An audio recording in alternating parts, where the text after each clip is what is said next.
नमस्कार दोस्तों, आपका हमारे YouTube चैनल एसएससी टूरिज्म में बहुत बहुत स्वागत है। आज का हमारा टॉपिक है SSC MTS previous year question 2022। 12 जुलाई 2022 को थर्ड शिफ्ट में जो एसएससी एमटीएस में जीएस का क्वेश्चन आया था, आज हम उसे अच्छी तरीके से कवर करने वाले हैं। ठीक है दोस्तों, तो यदि आप हमारे चैनल पर नए हैं तो चैनल को सब्सक्राइब करिए और दोस्तों में शेयर करिए। यदि वीडियो अच्छी लगे तो लाइक करना बिल्कुल नहीं भूलिएगा। ठीक है, तो चलिए बिना टाइम बर्बाद किए हुए आज का अपना टॉपिक स्टार्ट करते हैं। आज का पहला क्वेश्चन, भारतीय संविधान के अनुसार सरकार के कितने अंग हैं? पहला 4, दूसरा 3, तीसरा 1, चौथा 2। बताइए दोस्तों, क्वेश्चन नंबर पहला का कौन सा आंसर सही है? भारतीय संविधान के अनुसार सरकार के कितने अंग हैं? कितने अंग? तो भारतीय संविधान के अनुसार सरकार के 3 अंग हैं। कितने? 3 अंग। ठीक है, चलिए अगला क्वेश्चन देख लेते हैं। क्वेश्चन नंबर 2, पृथ्वी का केंद्र भाग मुख्य रूप से किससे निर्मित है? पहला निकेल और सिलिका, दूसरा निकेल और लोहा, तीसरा सिलिका और मैग्नीशियम। बताइए दोस्तों, चौथा सिलिका और एल्यूमिना। बताइए क्वेश्चन नंबर 2 का कौन सा आंसर सही है? तो पृथ्वी का केंद्र भाग जो है वो किससे बना है? निकेल और लोहा से। किससे? निकेल और लोहा से। ठीक है, चलिए अगला क्वेश्चन देख लेते हैं। Question number 3, formula 1 2013 Indian grand prix कहाँ आयोजित किया गया था? पहला मद्रास मोटर रेस ट्रैक, दूसरा चिकन सर्किट, तीसरा कारी मोटर स्पीडवे, चौथा बुद्ध अंतर्राष्ट्रीय सर्किट। बताइए दोस्तों, क्वेश्चन नंबर 3 का कौन सा आंसर सही है? तो कौन सा सही है हमारा? कहाँ आयोजित किया गया था 2013 इंडियन ग्रैंड प्रिक्स? बुद्ध अंतर्राष्ट्रीय सर्किट। ऑप्शन नंबर चौथा सही है। चलिए अगला क्वेश्चन देख लेते हैं। क्वेश्चन नंबर 4, निम्नलिखित में से किस चौहान शासक ने 1191 में सुल्तान मोहम्मद गौरी को हराया था? पहला अजय राज द्वितीय, दूसरा दुर्लभ राज द्वितीय, तीसरा विग्रह राज द्वितीय तृतीय, चौथा पृथ्वीराज द्वितीय। तो हमारा क्वेश्चन नंबर 4 का कौन सा आंसर सही है? पृथ्वीराज तृतीय। किसने? पृथ्वीराज तृतीय ने मोहम्मद गौरी को हराया था। ठीक है, 1191 ईस्वी में। और 1192 ईस्वी में क्या हुआ था? 1192 में फिर युद्ध हुआ था, समझ रहे हो? तो ये किसने हराया था? ये गौरी ने हरा दिया था। किसको? गौरी पृथ्वीराज द्वितीय को हरा दिया था। समझ में आया? तो हमारा कौन सा आंसर सही है इसमें? चौथा। आपको ध्यान रखना है। ठीक है, चलिए अगला क्वेश्चन देख लेते हैं। क्वेश्चन नंबर 5, 2011 की जनगणना के अनुसार भारत के निम्नलिखित में से किस केंद्र शासित प्रदेश की जनसंख्या सबसे कम है? पहला दिल्ली, दूसरा चंडीगढ़, तीसरा लक्षद्वीप, चौथा दमन और दीव। बताइए दोस्तों, क्वेश्चन नंबर 5 का कौन सा आंसर सही है? तो कौन सा सही है हमारा? जल्दी बताइए, कौन सा सही है? लक्षद्वीप। किसकी जनसंख्या सबसे कम है? लक्षद्वीप की। ठीक है, चलिए अगला क्वेश्चन देख लेते हैं। क्वेश्चन नंबर 6, निम्नलिखित में से राष्ट्रकूट वंश के संस्थापक थे? पहला ध्रुव, दूसरा गोविंद द्वितीय, तीसरा अमोघवर्ष, चौथा दंतिदुर्ग। बताइए दोस्तों, राष्ट्रकूट वंश के संस्थापक कौन थे? तो कौन थे? दंतिदुर्ग। राष्ट्रकूट वंश के संस्थापक दंतिदुर्ग थे। ठीक है, चलिए अगला क्वेश्चन देख लेते हैं। क्वेश्चन नंबर 7, बीदर किला भारत के किस राज्य में स्थित है? पहला गुजरात, दूसरा राजस्थान, तीसरा मेघालय, चौथा कर्नाटक। बताइए दोस्तों, क्वेश्चन नंबर 7 का कौन सा आंसर सही है? तो बीदर का किला जो है वो कहाँ है? कर्नाटक में। कहाँ? कर्नाटक में। तो हमारा ऑप्शन कौन सही है? चौथा। ठीक है, चलिए अगला क्वेश्चन देख लेते हैं। क्वेश्चन नंबर 8, जुलाई 2021 में खादी प्राकृतिक पेंट के ब्रांड एम्बेसडर निम्नलिखित में से कौन बने? पहला नितिन गडकरी, दूसरा राजनाथ सिंह, तीसरा अर्जुन मुंडा, चौथा नरेंद्र सिंह तोमर। बताइए दोस्तों, क्वेश्चन नंबर 8 का कौन सा आंसर सही है? तो कौन सा सही है? खादी प्राकृतिक पेंट के ब्रांड एम्बेसडर नितिन गडकरी साहब बने हैं। ठीक है, चलिए अगला क्वेश्चन देख लेते हैं। क्वेश्चन नंबर 9, आलू में स्टार्च किसके साथ अपक्रिया करने के बाद नीले रंग में परिवर्तित हो जाता है? पहला ब्रोमीन, दूसरा आयोडीन, तीसरा फ्लोरीन, चौथा क्लोरीन। बताइए दोस्तों, क्वेश्चन नंबर 9 का कौन सा आंसर सही है? तो आलू में जो आप लोग देखे होंगे, गांव से होंगे, तो आलू में क्या होता है कि हल्का हल्का हरा कलर हो जाता है। तो वो किससे होता है? स्टार्च। किससे? स्टार्च से। स्टार्च और आयोडीन। कौन? आयोडीन मिलकर हरा रंग कर देते हैं। ठीक है, क्या? हरा रंग प्रदान करते हैं। चलिए अगला क्वेश्चन देख लेते हैं। क्वेश्चन नंबर 10, पीएम डिवाइन योजना भारत के लिए प्रधानमंत्री की विकास पहल है। पहला कौन से एरिया के लिए? पहला उत्तर पश्चिम एरिया, दूसरा उत्तर पूर्व, तीसरा दक्षिण पश्चिम, चौथा दक्षिण पूर्व। बताइए दोस्तों क्वेश्चन नंबर 10 का कौन सा आंसर सही है? तो उत्तर पूर्व। उत्तर पूर्व क्या है? भारत का पिछड़ा हुआ इलाका। क्या उत्तर पूर्व में तो समझ रहे हैं किधर? अरुणाचल साइड, समझ रहे हो? तो इधर क्या है? पिछड़ा इलाका, इसलिए पीएम डिवाइन योजना पीएम मोदी ने शुरू की है। ठीक है, चलिए अगला क्वेश्चन देख लेते हैं। क्वेश्चन नंबर 11, भारत में किस वर्ष सती प्रथा पर प्रतिबंध लगाया गया था? पहला 1824, दूसरा 1829, तीसरा 1831, चौथा 1826। बताइए दोस्तों क्वेश्चन नंबर 11 का कौन सा आंसर सही है? तो हमारा कौन सा सही है? 1829। क्या 1829 में ऑप्शन 2 सही है। ठीक है, 1829 में सती प्रथा पर प्रतिबंध लगाया गया था। ठीक है, चलिए अगला क्वेश्चन देख लेते हैं। क्वेश्चन नंबर 12, नीचे सूचीबद्ध विकल्पों में से ध्वनि की गति में 25% पर उच्चतम होती है, किसमें होती है? पहला एल्यूमिनियम में, दूसरा ऑक्सीजन, तीसरा हाइड्रोजन, चौथा एथनॉल। बताइए दोस्तों क्वेश्चन नंबर 12 का कौन सा आंसर सही है? तो आपको क्या लग रहा है? विकल्पों में ध्वनि ध्वनि कब किस में सबसे ज़्यादा होगी? किसमें? कौन सा ठोस है? एल्यूमिनियम, तो इसमें होगी। ठीक है, समझ में आया? तो हमारा कौन सा ऑप्शन सही है? Question number 12। चलिए अगला क्वेश्चन देख लेते हैं। क्वेश्चन नंबर 13, बास्केटबॉल में एक फ्री थ्रो कितने अंक का होता है? पहला 1.4, दूसरा 2, तीसरा 3.1, चौथा 3। बताइए दोस्तों क्वेश्चन नंबर 13 का कौन सा आंसर सही है? तो कौन सा सही है हमारा?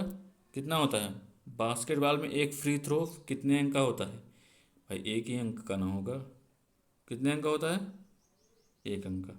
ठीक है, चलिए अगला क्वेश्चन देख लेते हैं। क्वेश्चन नंबर 14, भारत सरकार में किस राज्य में बंगला उत्सव मनाया जाता है?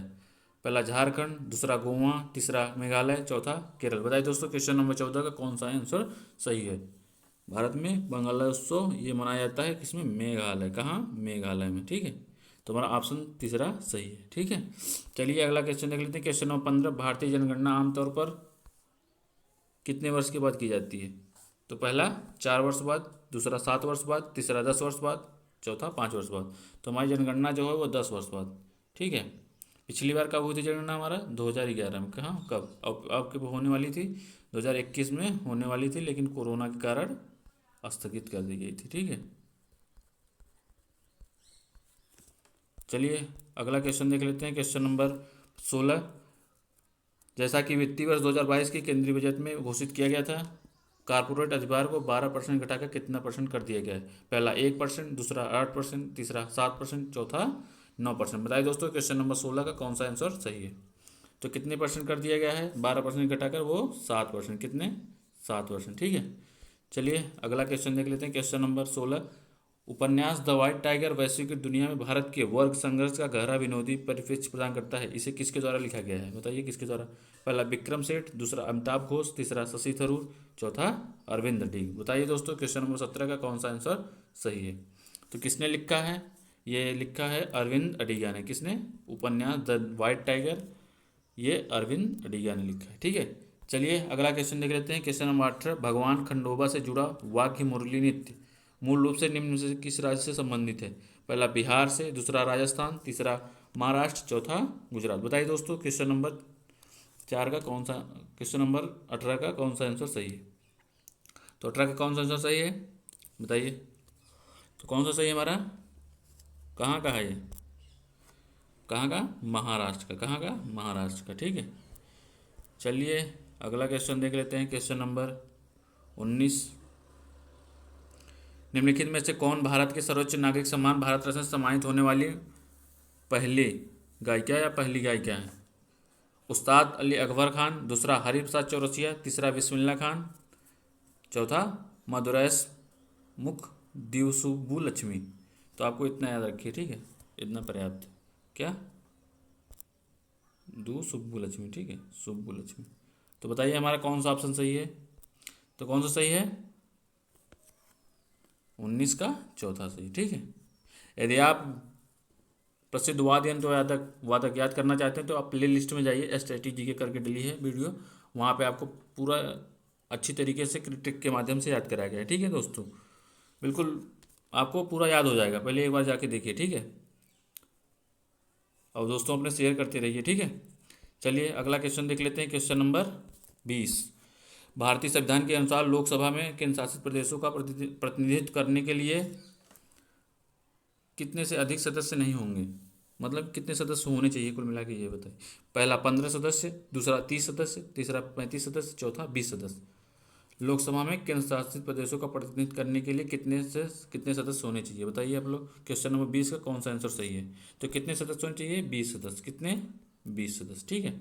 चलिए अगला क्वेश्चन देख लेते हैं। क्वेश्चन नंबर 21, निम्नलिखित में से किसने पंजाब भारत में ईश्वर के निरंकार के रूप में पूजा अर्चना पर जोर दिया था। पहला गुरु गोविंद सिंह, दूसरा बाबरा सिंह, तीसरा बाबा दयाल दास, चौथा महाराजा रणजीत सिंह। बताइए दोस्तों क्वेश्चन नंबर 21 का कौन सा आंसर सही है। तो कौन सा सही है हमारा, किसने दिया था, बाबा दयाल दास। किसने, बाबा दयाल दास, ठीक है। क्वेश्चन नंबर 21 का कौन सा आंसर सही है, तीसरा, ठीक है। चलिए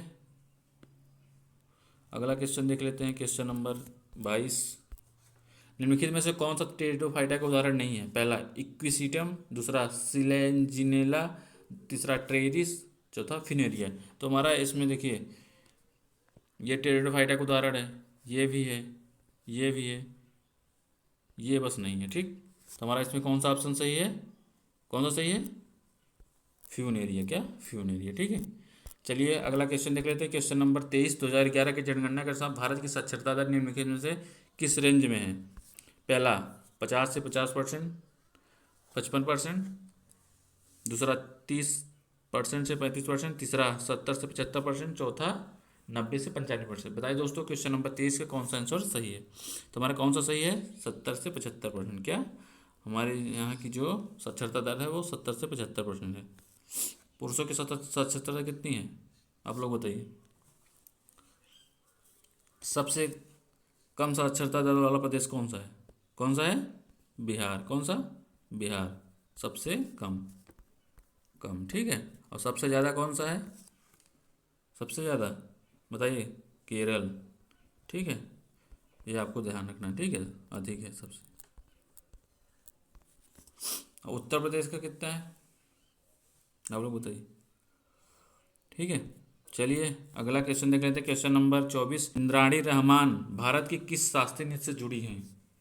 इसमें पहला भरतनाट्यम नृत्य, दूसरा ओडिसी नृत्य, और हमारा ऑप्शन क्या है, पहला केवल फर्स्ट। इसमें आपको बताना है कि इसमें दो ठो दिया है ऑप्शन, तो उसमें आपको बताना है केवल पहला है, केवल दूसरा है, तीसरा फर्स्ट और दोनों से, मतलब कि इंद्राणी रहमान दोनों नृत्य से संबंधित हैं, भरतनाट्यम नृत्य और ओडिसी नृत्य से, और चौथा न तो एक ही, मतलब किसी से नहीं संबंधित है, समझ रहे हो। तो बताइए दोस्तों क्वेश्चन नंबर 24 का कौन सा आंसर सही है। तो हमारा कौन सा सही है, फर्स्ट और सेकेंड दोनों। इंद्राणी रहमान भरतनाट्यम नृत्य से संबंधित है और ओडिसी नृत्य से भी, ठीक है। चलिए अगला क्वेश्चन देख लेते हैं। क्वेश्चन नंबर 25, पृथ्वी पर प्लेट प्रवाह को कितने प्रकार में वर्गीकृत किया है। पहला 3 प्रकार में, दूसरा 5 प्रकार, तीसरा 6 प्रकार, चौथा 2 प्रकार। बताइए दोस्तों क्वेश्चन नंबर 25 का कौन सा आंसर सही है। तो हमारा कौन सा आंसर सही है, कौन सा सही है, पहला, पृथ्वी पर प्लेट प्रवाह को 3 प्रकार में विभाजित किया है, ठीक है। चलिए आज के लिए बस इतना ही, फिर मिलते हैं नेक्स्ट वीडियो में। ऐसे ही लगातार आती रहेंगे, ठीक है। वीडियो अच्छी लगी तो लाइक करना बिल्कुल नहीं भूलिएगा। यदि वीडियो हेल्पफुल है तो सब्सक्राइब, यदि वीडियो हेल्पफुल है तो अपने दोस्तों में शेयर करें, और यदि आप हमारे चैनल पर नए हैं तो चैनल को सब्सक्राइब करिए नहीं भूलिएगा। चलिए आज के लिए बस इतना ही, बाय बाय, जय हिंद।